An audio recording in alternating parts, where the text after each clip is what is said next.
And Chief Brand Officer, Dallas co-owner Charlotte Jones appeared on NFL Network to discuss the current dispute with Parsons. Take a listen.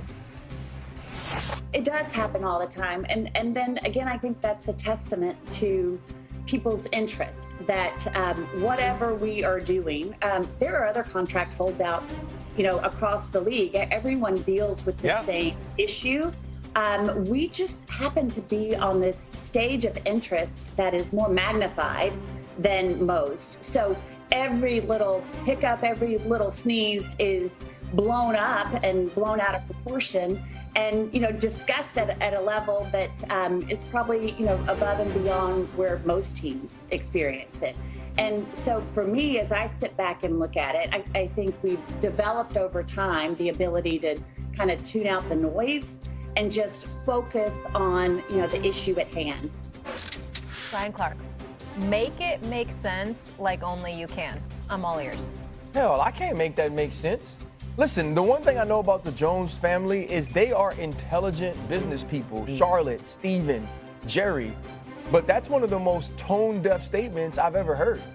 The reason you're discussed is not because you're more important. It's not because you sneeze. It's because you sneeze more than everybody else.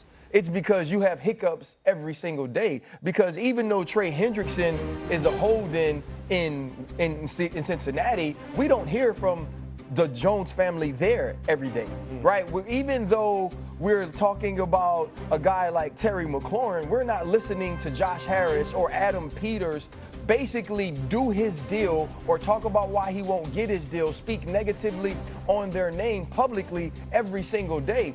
When we have a topic that we're going to discuss about the Dallas Cowboys, it's usually attached to sounds from one of the Jones family members.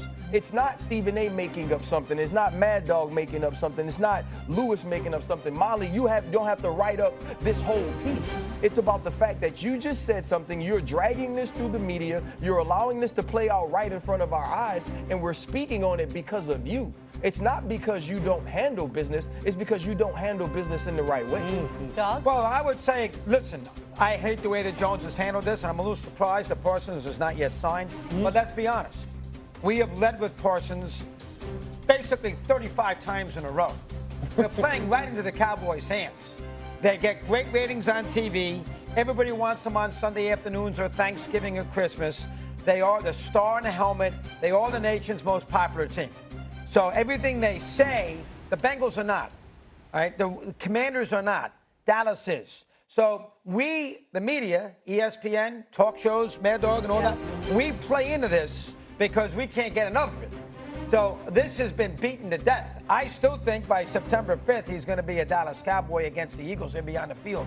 Do I need to hear from Sharpe? I don't know. Did you hear what Adam Schefter had to say? I don't buy it. I do. Not buy it. I do. Adam Schefter saying they're headed for a divorce. I do. Lewis. No, look.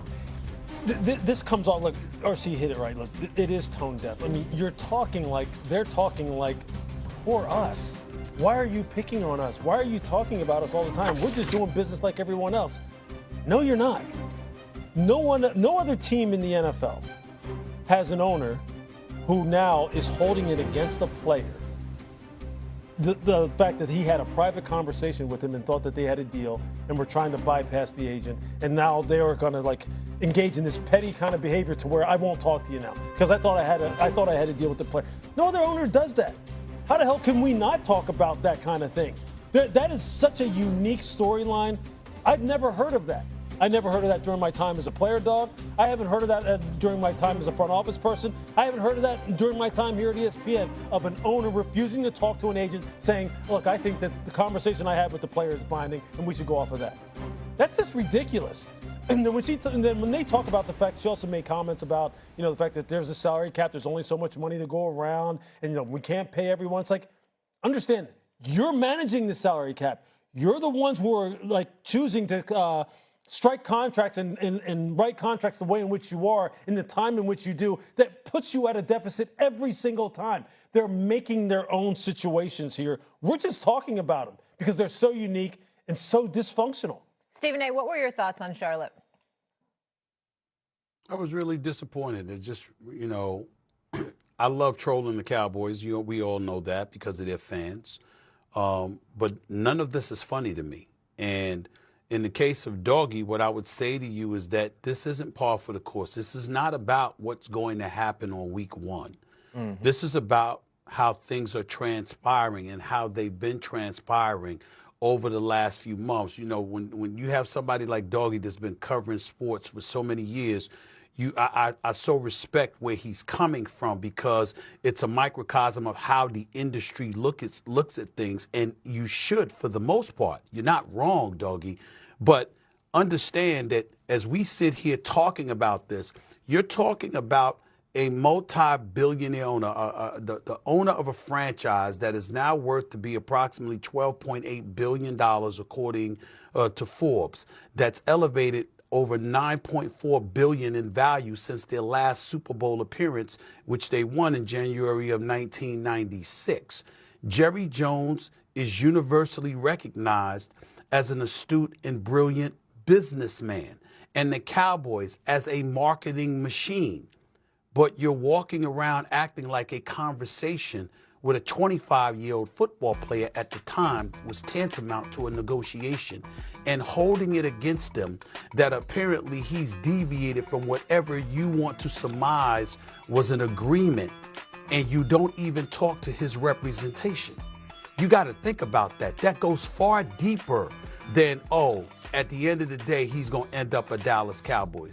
The treatment towards this young man, how you've conducted yourself over these last few months in terms of not even talking with his agent, is egregious.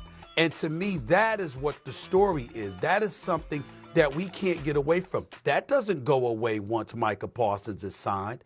At some point in time, you've got to stand up and answer for, how do you justify doing that? Explain to everybody how you can get away with that, how you believe that's okay for you not to talk to this individual's representation, outside of the fact that he's a star who's produced for you, who's checked every box and has lived up to all the acclaim that came along with his name, outside of the fact that his loyalty to the Dallas Cowboys was undeniable because he took